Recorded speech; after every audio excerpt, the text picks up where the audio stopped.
반갑습니다. 올백만점렛 짚고 올레과학의 이명랑 선생님입니다. 자, 이번 시간에 33강에서는 무성생식과 유성생식에 대해서 알아보는 시간입니다. 잠시 뒤에 찾아뵙도록 할게요.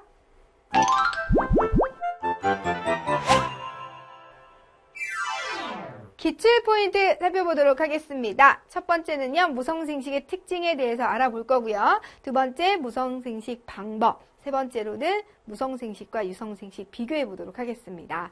자, 먼저 첫 번째로 무성생식에 대해서 알아보기에 앞서서 자, 이 생식이란 의미 알아보도록 할까요? 생식이라는 것은 종족 유지를 위해서 종족 유지해야 되잖아요. 자, 종족 유지 위해서 자손을 만드는 현상, 이것을 생식이라고 얘기를 하고요. 암수 생식세포란 말이 나옵니다. 암컷의 생식세포 그리고 수컷의 생식세포를 얘기하는데 자손을 낳기 위해서 필요한 세포를 생식세포라고 얘기를 하죠. 자, 이러한 암수의 생식세포의 결합 없이, 자, 포인트는 결합이 있느냐 없느냐, 결합의 유무로서 무성생식과 유성생식을 나누기 때문에 결합 없이 새로운 개체를 만드는 방법을 무성생식이라고 얘기를 해줍니다. 자, 그러면 이 암수 생식세포의 결합 없는 상태에서 자손을 만들기 때문에 번식 속도가 어마어마하게 빠르겠죠. 자, 이러한 무성생식의 특징들 한번 살펴보도록 할게요. 첫 번째, 생식 방법이 굉장히 간단합니다. 왜냐하면 무슨 암수 생식세포 결합이 없는 거잖아요. 아무것도 없어요. 그렇기 때문에 생식 방법이 굉장히 간단하고요. 번식 속도 또한 빠릅니다. 자, 그래서 환경 조건이 좋으면 짧은 시간에 많은 수의 자손을 만들 수 있다는 특징을 가지고 있고요. 두 번째는 자손은 모체의 유전 물질을, 자, 여기 포인트 들어갈게요. 그대로 물려받습니다. 그래서 유전적으로 모체의 형질과 자손이 동일해요. 그렇기 때문에 급격한 환경 변화에 적응력이 떨어져요. 적응력이 낮다. 왜냐하면 모체와 동일하기 때문에. 다양한 형질의 자손이 있으면 그 중에서도 환경 변화에 잘 적응하는 자손이 있는가 하면 또 적응하지 못하는 자손이 있지만 모체와 완전히 똑같기 때문에 급격한 환경에서 적응력이 굉장히 떨어진다라는 특징을 가지고 있습니다.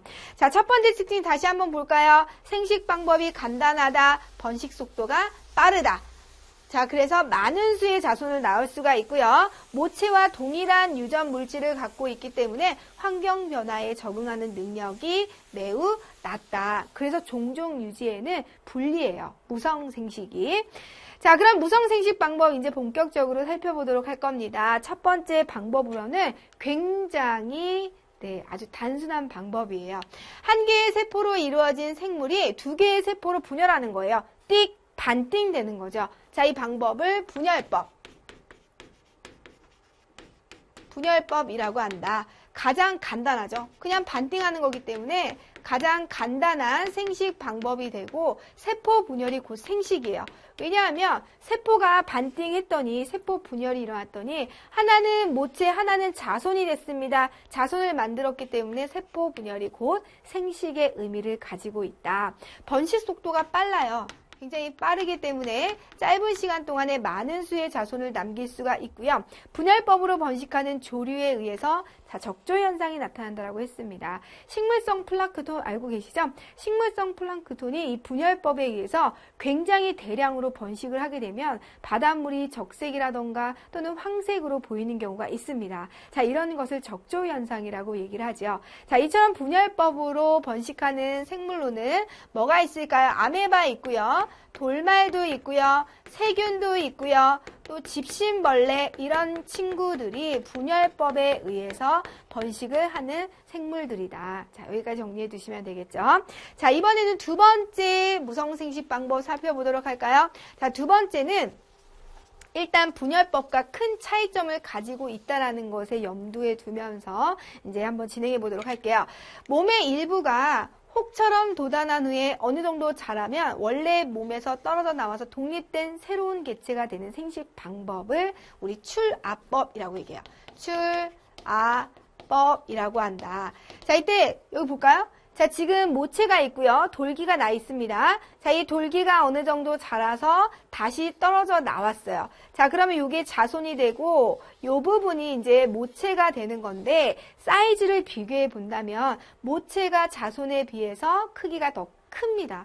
따라서 새로운 개체는 모체보다 크기가 작다라는 특징을 가지고 있기 때문에 모체와 자손이 구분이 돼요. 하지만 분열법에 의해서 만들어진 자손은 모체와 자손의 구분이 없습니다. 크기가 동일하기 때문에. 그래서 출합법의 커다란 특징은 모체와 자손의 크기 다르기 때문에 구별할 수 있다는 특징을 가지고 있고요.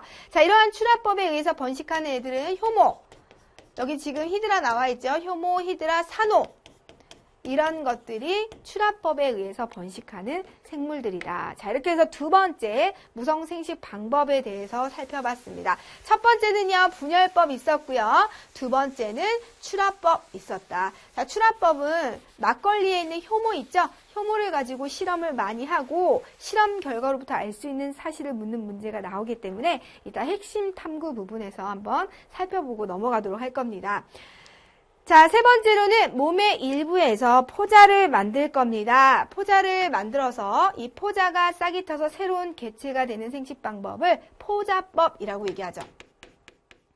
포자법이라고 한다. 자, 이 포자는요, 크기가 매우 작고 가볍기 때문에 바람이나 물을 통해서 멀리 퍼져나갈 수가 있어요. 물이나 땅 속에 있다가 환경 조건이 좋아야 돼요. 환경 조건이 알맞으면 그곳에서 싹이 터서 다시 자손이 되는 방법을 포자법이라고 얘기를 하고, 이러한 포자법에 의해서 번식하는 거, 지금 버섯, 고사리, 곰팡이나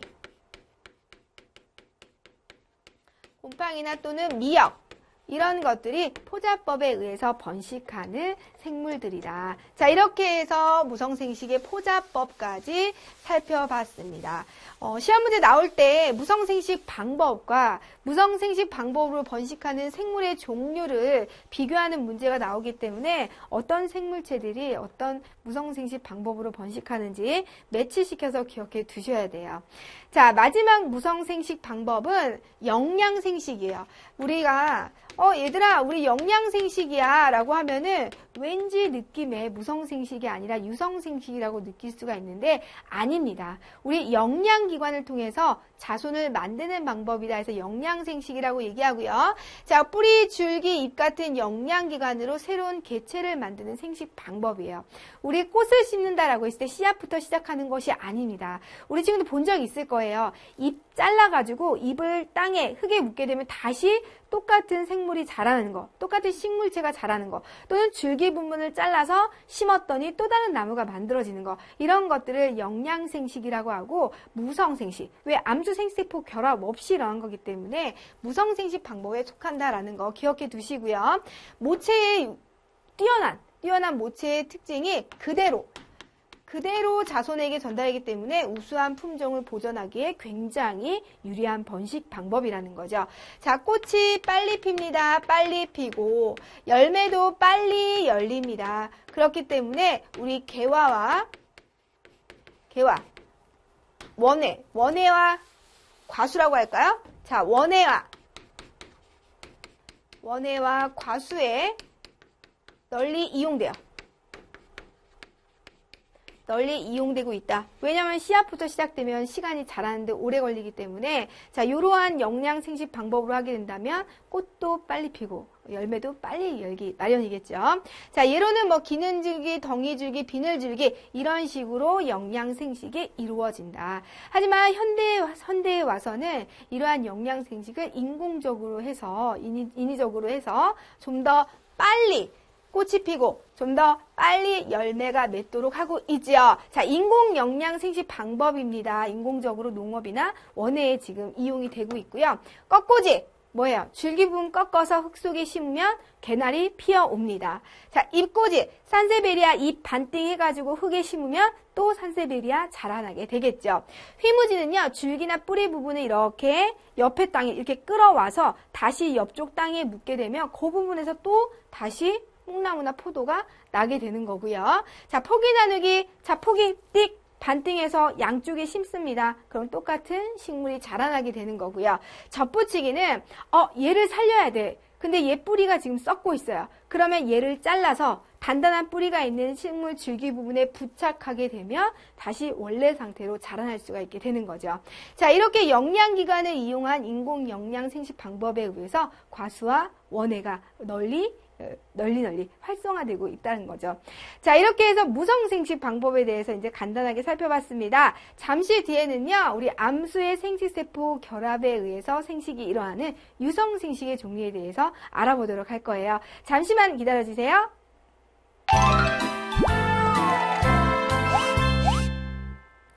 자, 우리 친구들 유성생식 들어가 보도록 할까요? 유성생식은 암수 생식세포의 결합을 통해서 새로운 개체를 만드는 생식 방법이다. 유성생식이죠. 유성생식이다. 그러면 우리 암수의 생식세포 어떤 것들이 있는지 또 알아봐야 됩니다. 동물, 그리고 식물의 암수 생식세포 알아보도록 해야겠죠. 먼저 동물부터 가보도록 하죠. 자, 동물은 우리 생식기관에서 생식세포가 만들어지기 때문에 일단 수컷의 생식기관인 정소에서 정자 생식세포가 만들어지고요. 자, 이 부분은 생식기관. 자, 생식기관에서 만들어지는 생식세포. 정자가 만들어지고요. 자, 그리고 난소에서 생식세포인 난자가 만들어지는 것이다. 그래서 이 정자와 난자의 결합에 의해서 생식이 일어나는 것을 유성생식이라고 얘기를 하고요. 자, 식물 볼 겁니다. 식물은 생식기관 미시에 있는 난세포와 생식세포가 되고요. 꽃밥에 있는 생식기관입니다. 식물의 생식기관 꽃밥에서 나온 꽃가루. 자, 이 난세포와 꽃가루가 결합을 해서 생식이 일어나는 것을 유성생식이라고 합니다. 자, 여기에서 몇 가지 용어 살펴보고 갈 거예요. 첫 번째, 암수 한몸이라고 나와 있습니다. 암수 생식기관이 우리 한몸에 같이 있는 동물들이 있어요. 지렁이하고 달팽이가 암수 생식기관을 다 가지고 있다. 자, 암수 한몸이라고 표현을 해주고, 우리 여자 같은 경우는 여성의 생식기관만, 남자도 남자의 생식기관만 갖고 있는 것은 암수 딴몸이라고 표현을 해줍니다. 자, 식물의 경우도 한번 살펴보도록 할게요. 자, 식물의 경우에는 암술과 수술이 한 꽃에 같이 들어있다. 양성화고요. 암술만 있는 꽃, 그리고 수술만 있는 꽃이 있는 것은 단성화라고 얘기를 합니다. 이때 암수 한 그루는 암꽃과 수꽃이 한 그루에 같이 피는 거, 암수 한 그루라고 얘기하고요. 암수 딴 그루라는 것은 암꽃만 있는 그루, 그리고 수꽃만 있는 그루, 이렇게 따로 있는 경우는 암수 딴그루라고 얘기를 해줍니다. 자, 요 어휘는 그냥 참고적으로 알아두시면 되는 내용이고요. 자, 무성생식과 유성생식 이제 비교해 보도록 할게요. 자, 먼저 무성생식 같은 경우에는 암수 생식세포 있습니까? 없습니까? 없습니다. 결합 있습니다. 그쵸? 번식 속도 빠릅니다. LT 속도예요. 빠름, 유성생식 느리고요. 자, 사손의 성질, 무성생식은 모체와 동일합니다. 모체와 동일하고요. 유성생식은 다양하다. 다양한 형질의 자손이에요. 형질의 자손이 있고요. 환경 변화 적응력은 낮다. 그리고 유성생식은 높다. 그래서 종종 유지에 유리한 번식은 무슨 생식이다? 유성생식이다. 이렇게 체크해 볼 수 있습니다. 자, 이렇게 해서 무성생식과 유성생식 비교해 봤고요. 선생님이 앞서 얘기했던 핵심 탐구 문제 마지막으로 한번 살펴보도록 하겠습니다. 효모예요. 우리 효모는 무성생식으로 번식하는 거죠. 출합법으로 번식을 했습니다. 과정 한번 살펴보도록 할게요. 첫 번째, 막걸리를 10배 정도의 물에 희석한 후에 받침유리 위에 한 방울 떨어뜨린다고 했습니다. 막걸리에 효모가 들어있기 때문에 막걸리를 통해서 출합법 관찰하는 것이고요. 두 번째, 막걸리 위에 메틸렌블루 용액을 한 방울 떨어뜨린다라고 나와 있지요. 메틸렌블루 용액을 떨어뜨린 이유는요. 효모의 핵은 투명합니다. 너무너무 하얘요. 보이지 않습니다. 그래서 핵을 염색시켜서 출합법 되는 과정을 정확하게 보기 위해서 핵을 염색하기 위한 과정이다. 염색하기 위한 과정이다. 세 번째 단계, 덮개 유리를 덮고 거름종이로 여분의 용액을 흡수해서 제거한 후에 현미경으로 관찰을 했습니다. 자, 현미경으로 관찰하게 되면 아마 이런 모습으로 나타내겠죠. 자, 모체가 있고요. 여기 자손, 훈모가 있을 거예요. 효모는 원형이나 타원형으로 보이며 혹 같은 것이 붙어있는 것이 관찰이 될 거고요. 효모는 몸에서 혹 같은 돌기가 돋아 자란 후에 떨어져 나와서 새로운 개체가 되는 출합법으로 번식을 한다라는 걸 확인할 수 있습니다. 시험 문제에서는요. 메틸렌블루 용액을 떨어뜨린 이유를 서술하시오. 그렇게 나올 수가 있고 이러한 방법으로 번식하는 생물들을 뭐 쓰시오. 아니면 아닌 것은 이라고 문제가 출제될 수 있겠죠. 자, 무성생식과 유성생식에 대해서 배웠습니다. 무성생식의 종류 다시 한번 메모해서 정리해 두시고요. 이러한 방법으로 번식하는 생물들도 분류해서 마인드맵으로 마지막으로 정리하는 거 잊지 마시기 바랍니다. 자, 우리 친구들 오늘 수고하셨고요. 다음 시간에 알찬 개념 데리고 찾아오도록 하겠습니다. 수고하셨습니다.